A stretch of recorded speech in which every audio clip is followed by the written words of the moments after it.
जय हिंद साथियों।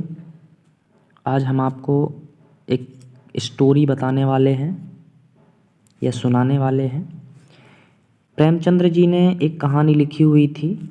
एक नहीं कह सकते, इन्होंने बहुत सारी कहानियाँ लिखी हुई हैं। मैं एक एक करके आपको इनका सारांश बता दूंगा, क्योंकि इन्होंने जो कहानी लिखी है वो वास्तविकता में बहुत बड़ी कहानियाँ हैं। एक वीडियो में इनको सुनाना मुश्किल है, तो केवल हम उनका सारांश आपको बता देते हैं। और सारांश का मतलब ही यही होता है कि छोटे में पूरी कहानी को सुना देना या पूरा वर्णन कर देना। तो देखिए, मुंशी प्रेमचंद्र जी के बारे में हम बाद में आपको बताएंगे कि इनका जन्म कब हुआ था, कहाँ के रहने वाले थे, ये नवाब राय से पहले कहानियाँ लिखते थे, ठीक है ना। ये सारी जानकारी हम आपको बाद में बताएंगे। तो आज हम 2 मिनट में बस इसको कंप्लीट कर लेते हैं। अयोध्या कहानी है क्या। अब इसको हम क्यों बता रहे हैं, क्योंकि देखिए वास्तविकता में ये कहानी सुनाने का उद्देश्य हमारा एक ही है कि एग्ज़ाम में कुछ प्रश्न पूछे जाते हैं जिनमें पात्र पूछे जाते हैं। पात्र कैसे पूछे जाते हैं, जैसे लिखा होगा कि ईदगाह में कौन से पात्र थे, ठीक है ना, नाम दिए होंगे। तो इस तरीके से ये क्वेश्चन आते हैं, इस वजह से हम इसको आपको बता रहे हैं। चलिए, तो अयोध्या में कौन पात्र है इसके बारे में हम समझते हैं। ये मानसरोवर भाग 1 में प्रकाशित की गई थी। करीब करीब इसके 8 भाग निकाले गए थे, ठीक है। चलिए, तो पहले हम आपको बात करते हैं कि अयोध्या था कौन और ये कहानी कैसे लिखी गई। तो देखिए, भोला महतो नाम के एक व्यक्ति थे। भोला महतो नाम के एक व्यक्ति थे। इनकी 2 पत्नियां थीं, लेकिन ये 2 पत्नियां थीं लेकिन ये साथ में जीवन यापन उन्होंने नहीं किया है। कैसे थीं 2 पत्नियां, तो देखिए, पहली पत्नी थी, अब इनका नाम का उन्होंने जिक्र नहीं किया था कि भोला महतो की पत्नी जो पहली थी उसका नाम क्या था।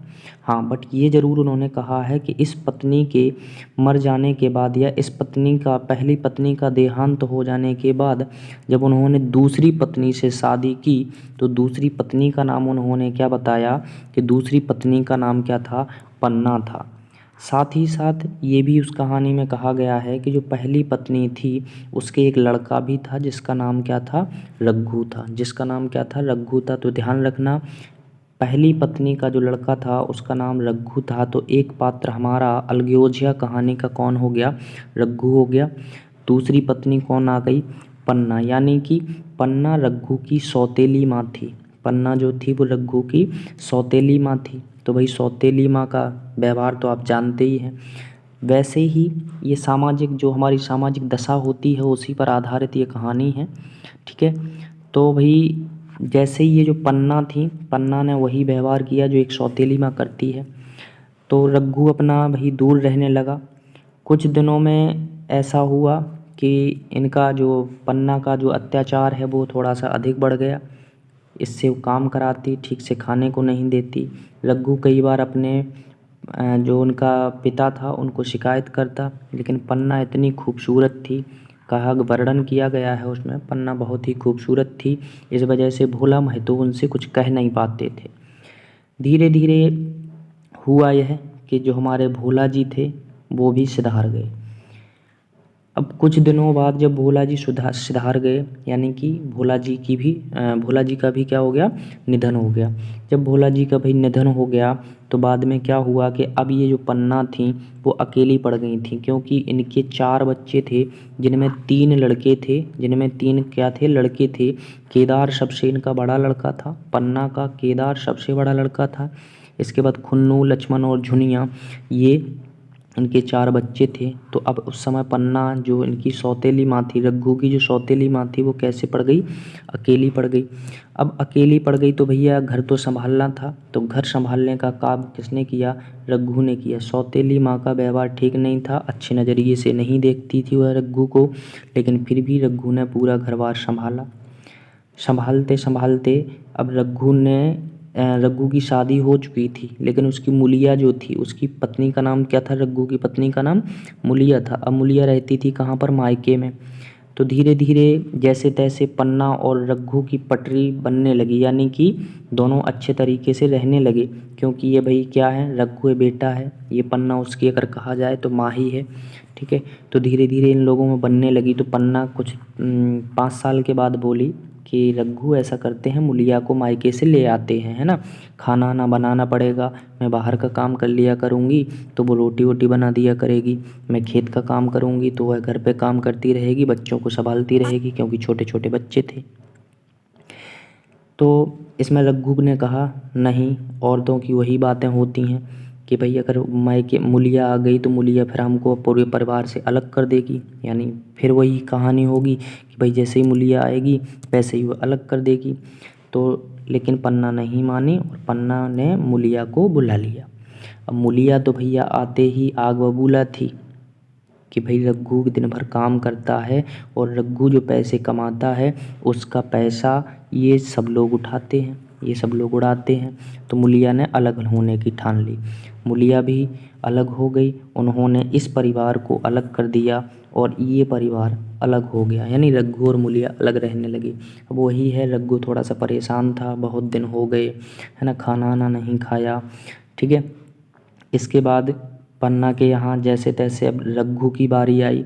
तो रघु था जवान, 30-35 साल की उम्र में इनका निधन हो गया था, ठीक है, क्योंकि बहुत काम करता था बेचारा, पूरे परिवार को पालना भरण पोषण करना, उसी पे ये झंझटें सहना, है ना, कि पन्ना कुछ कह रही है तो मूलिया कुछ कह रही है, उसमें केदार भी भागीदारी था, ये भी कभी कभी कुछ कहने लगता था। तो ये सारी बातों से रघु क्या हो गया, एक दिन रघु का देहांत हो गया।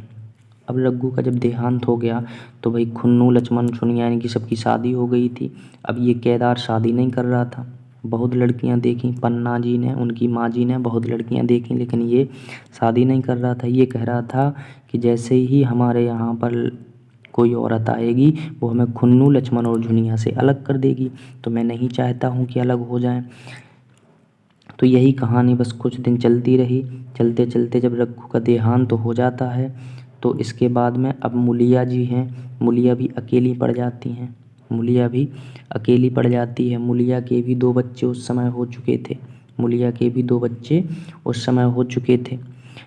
अब जब मूलिया के 2 बच्चे हो जाते हैं, इन लोगों की शादी हो जाती है, तो अब इसके बाद केदार की बारी होती है। तो केदार जी से उसकी माँ कहती है कि बेटा अगर आपको शादी करनी है तो आप बता दीजिए, आपकी नज़र में कोई लड़की है तो इसके बाद पन्ना को लगता है, उसकी माँ को लगता है कि कहीं ना कहीं अपनी भाभी मूलिया को चाहता है, कहीं ना कहीं अपनी भाभी मूलिया को चाहता है, क्योंकि मूलिया भी देखने में सुंदर थी। तो भाई केदारनाथ को जब ये पन्ना को जब ये मालूम होता है कि केदार किससे प्यार करता है, मूलिया से प्यार करता है, तो पन्ना कैसे भी घुमा फिरा के बात किससे करती है, मूलिया से बात करती है।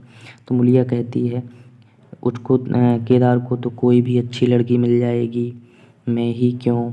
लेकिन इसके बाद बोलती है कि पन्ना बोलती है कि केदार आपको ही पसंद करता है। तो इसके बाद का फिर वर्णन भाई दिया नहीं गया है, मूलिया बस इतना कह के रुक जाती है कि केदार से कौन शादी नहीं करना चाहेगा, इतना भला आदमी है, ऐसा वैसा, है ना, यही सब बातें होती रहती हैं। और इसके बाद ये कथा या ये कहानी समाप्त हो जाती है। तो आज की कहानी के लिए यहीं पर विराम लेते हैं, कल एक अगली कहानी लेकर के मिलते हैं। मुंशी प्रेमचंद की ही कहानी होगी और ये इसके पात्र ज़रूर याद कर लेना आप लोग, क्योंकि पात्र आजकल हिंदी में बहुत ज़्यादा पूछे जाने लगे हैं ना। साहित्य को एक साइड थोड़ा कम करते हुए थोड़ा और गहराई में जाने के लिए पात्र बहुत ज़्यादा पूछे जाने लगे हैं, इस वजह से हम पात्रों की वीडियो बना रहे हैं। आज की कहानी के लिए सुनने के लिए धन्यवाद। कल मिलते हैं एक अगली कहानी के साथ। अगर आपको ये कहानी पसंद आई हो तो आप हमारे चैनल को सब्सक्राइब ज़रूर कर लेंगे। धन्यवाद।